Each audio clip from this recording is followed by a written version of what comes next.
Hi, my name's Keith Simpson. I am an artist, teacher, and technician. I live in Alfred, New York. I work at the New York State College of Ceramics at Alfred University. I'm here to expound upon the idea of industry, and I kind of have to do this in terms of my own teaching and in terms of my own studio practice. So part of my practice is teaching, and right now I'm working with students to develop understanding of our raw materials. What's really in the bags of white powder, and where do they come from? Why is Alfred University here, and why such a strong history of clay working? So if you find yourself sitting on a giant deposit of shale, which can be easily broken down and mixed with water and processed to make things like brick and tile, you might find that this is a good place to build that kind of industry and to settle down and build a space to work with clay. Unfortunately, the tile factory burnt down in 1910, but it was here long enough to create the demand for clay workers that laid the foundation for the New York State College of Ceramics.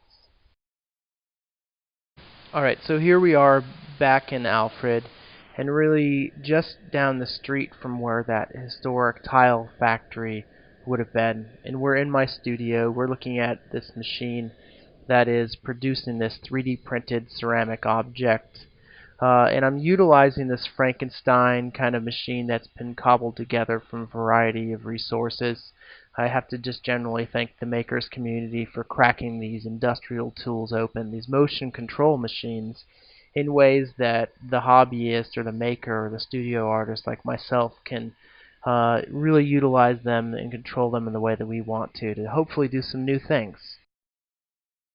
So what we're doing here is trying to unpack this machine and figure out how it might be utilized from the perspective of a studio artist. I'm interested in ways that it might be used in much more flexible ways. It's really interesting that where with the extruder you need to have a die in order to make a new shape. Really what you need for a 3D printer to make a new shape is generating a new code. But working with this new machine, the first thing that I've really had to wrap my brain around is taking a step back from innovation and really trying to do something in a repeatable fashion so that it's controlled and can be dependable in the studio when we need it to be. So thinking about motion control and CNC technologies in industrial settings, their flexibility is really their strength. And how might these other tools, reductive technologies that stem from that same kind of motion control, also be utilized along with 3D printing to create something new in our studios that we haven't seen, and maybe just to add something to the conversation about what it means to be a maker in these days with these new tools. So I have to say that as an artist, I really identify as a studio artist, meaning that I want my hands on in the productive process of what's coming out of the studio, and also that I want the process to kind of inform and generate the work and make it smarter than it could be if I possibly planned it out from the beginning. Um, so this is another industrial process, slip casting. So this is a plaster mold that we're looking at, and one of the first things that's kind of noticeable is the complexity of the mold. So this is actually a mold for a bison, and the bison was a 3D printed model.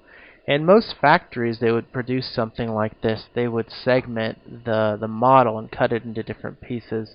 I was convinced that I could make the mold of it all in one piece. So this is 10 or 15 pieces, and I'm able to cast this entire bison from a single mold. So one of the things that's interesting to me on the sculptural side of the studio is kind of where ideas come from. I knew I wanted to work with this bison motif, and I wanted to work with that slip casting process, and I really didn't know where it was going. And this is just kind of a late night studio tableau where I have a draped plastic bag and another plaster work that features the face of Bela Lugosi. Happy Halloween. So thinking about the application of slip casting in an industrial sense in the manufacturing of an object and how everything is streamlined for efficiency, and thinking about how inefficient my sculptural process is, all the tangents and the breaks and the skips and the returns and all the cycles that turn around back on themselves and erasure, things coming back and churning and creating something hopefully in the end that is more complex than I could have possibly planned had I drawn it from the beginning and designed it out. So this is the finished piece that emerged from that particular set of tableaus and explorations. This is titled Western Art 4, and it's a series of sculptures that I did along the Western motif. And there's there's a plinth that acts like a frame that separates this landscape and this figure that's acting or standing in that landscape from the surrounding world that it might be sitting in. And I imagine it as a basic play on a tabletop sculpture. We think about Remington, the Western bronze, or all sorts of classical and neoclassical motifs wrapped into this thing. So this is another studio exploration of slip casting. In this case, I've actually made molds of my hands. So these are scaled up to heroic scale using an expanding polymer rubber at several mold processes to get my hands scaled up to nearly twice their size. And then I have these pristine molds that have every index. They have the mold that's on the back of my left hand, very clearly distinguished on the casting.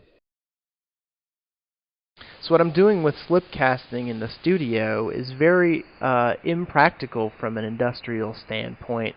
Well, I've set myself up with this instance where I have this pristine mold that can replicate an object, and then essentially what I'm doing is I'm casting it in a slip that cannot withstand the firing temperature that I'm taking it to.